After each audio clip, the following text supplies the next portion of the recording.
Oh, there are so many yummy vegetarian options out there. You could try like lentil soup, veggie burgers, tofu stir fry. The possibilities are endless. Hello to all viewers of my channel. Think about that quote for a second. An unwanted collective new birthday. That's how a Ukrainian psychotherapist described that day. It's a really striking way to put it, isn't it? This idea that a single date just sliced time in two. Suddenly there was a before and a deeply painful after. You see, for millions of people, that date kicked off more than just a physical war. It started an internal, emotional one. The battle isn't just happening out there with tanks and drones. It's happening inside, in the mind. So in this explainer, we're going to dive deep into that psychological battlefield, using the incredible insights from a therapist who's right there, on the ground, helping people navigate these invisible wounds. Let's get into it. Okay, so let's start with anxiety. You know, when your world is just completely turned upside down, when everything you thought was stable is suddenly gone, what's the first thing you feel? It's this massive wave of anxiety, right? But here's the thing. What if that feeling isn't a bug? What if it's actually a feature? Yeah, see, in wartime, anxiety isn't some disorder that needs to be cured. No way. It's a vital, built-in survival alarm. It's your brain, your body screaming at you, hey, wake up, extreme danger, do something. It's what pumps you full of adrenaline, makes your senses razor sharp. It's what you need to survive a threat to your very existence. And this quote, man, it just hits the nail on the head. That terrifying feeling, that anxiety on day one, that wasn't weakness. That was the fuel. It's what got people moving, what made them resist, protect their kids, fight for their entire country. If that alarm hadn't gone off, the response might have just been silence. So, okay, that survival alarm is blaring. What happens next? Well, our ancient hardwired instincts just take over. Our bodies have this playbook, right? It's been tested for thousands of years. And when faced with an insane threat, it really boils down to three main plays. You know them: fight, flight, or freeze. And the key thing to get here is that these aren't really conscious decisions you're making. They're automatic. They're just baked right into our DNA. And when we're talking about war, every single one of these is a perfectly normal, valid way to survive. So let's look at what that actually looks like in the real world. This is what I find so fascinating, how these primal urges translate to today. Fight isn't just, grabbing a weapon. It's also joining the army, sure, but it's also weaving camouflage nets, volunteering, working like crazy to keep the economy from collapsing. Flight, that's grabbing your kids and getting on a train out of a city that's being bombed. It's a life-saving move. And freeze, well, that might be you, stuck on your couch, just scrolling and scrolling through the news for hours, trying to find some piece of information to make sense of the chaos. Or it could be just feeling numb as a way to protect yourself from it all. And this is so, so important to hear. To flee from war is an absolute norm.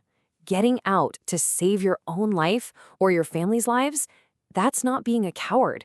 It's an act of survival, plain and simple. There's no ranking system here, There's no right or wrong way to react when you're in a situation that is fundamentally completely wrong. But here's the twist. Even after you survive the outside threat, a brand new battle can start. This one's internal. Because once the initial shock wears off and your brain starts trying to make sense of what just happened, that's when a really dangerous enemy shows up: guilt. And the therapist we're drawing from has a name for this enemy. She calls it the inner critic. You can picture it like this little troll that lives in your head, built out of every mean, negative thing anyone's ever said to you or about you. Usually we can kind of ignore it, but in the middle of all the chaos and pure exhaustion of a war, oh, that's when it sees its chance to pounce. And check out this analogy. This is absolutely brilliant. The way the inner critic attacks you is almost exactly the same as how enemy propaganda works. Think about it. Propaganda attacks a country's right to exist, to break its morale. The inner critic attacks your right to feel safe, to feel like a good person, to break your spirit. It's the same tactic, just turned inward. So how exactly does this thing get you? Well, it's smart. It's sneaky. It doesn't just throw random insults. No, it customizes its attack. It looks at exactly what you did to survive, fight, flight, or freeze, and then it tells you why that specific choice was the wrong one. And this is how it gets everyone. There's no escape. Did you fight? Then the critic whispers, why did you live when your buddy didn't? Survivor's guilt. Did you flee? It screams, you're a coward, a traitor for leaving. Did you freeze? It sneers, you're worthless, you did nothing. See? It doesn't matter what you did. The inner critic's only goal is to convince you that you failed. And this is the most important part of fighting back. You have to understand that your feeling of guilt, it is always wrong. It's not some moral compass pointing you to the truth. It's a weapon. It's a lie that your inner critic is using against you. And the first step to winning this internal battle is to see that voice for what it is, an enemy that is never, ever telling you the truth. Okay, so it's one thing to know you have an enemy in your head. It's another thing entirely to actually fight it. So how do you do that? How do you deal with all these huge, messy emotions? Well, our source offers a really powerful, really practical tool. Keeping a diary. I know, it might sound kind of simple, but what it does is actually pretty deep. First, it helps you bring some order to the complete chaos swirling around in your mind. Just getting it on paper helps. Second, you can acknowledge the really dark stuff, Put a name to your fears without feeling ashamed. Third, it's about permission. You give yourself permission to feel everything, the anger, the fear, whatever it is. And last, it helps you analyze. Once a fear is written down, you can actually look at it and ask, okay, is this real or is this just my anxiety talking? Which really brings us to the most important point of all.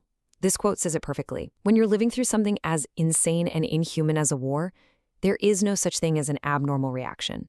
Whether you fight or flee or freeze, whether you feel crippling anxiety or suffocating guilt, all of it, every single bit is just your mind's desperate, powerful, and totally valid attempt to survive something that should never be happening. The reactions aren't the problem. The only thing that's abnormal, the only thing that's sick, is the war itself. Subscribe to the channel and like, and also suggest your topics for future videos in the comments.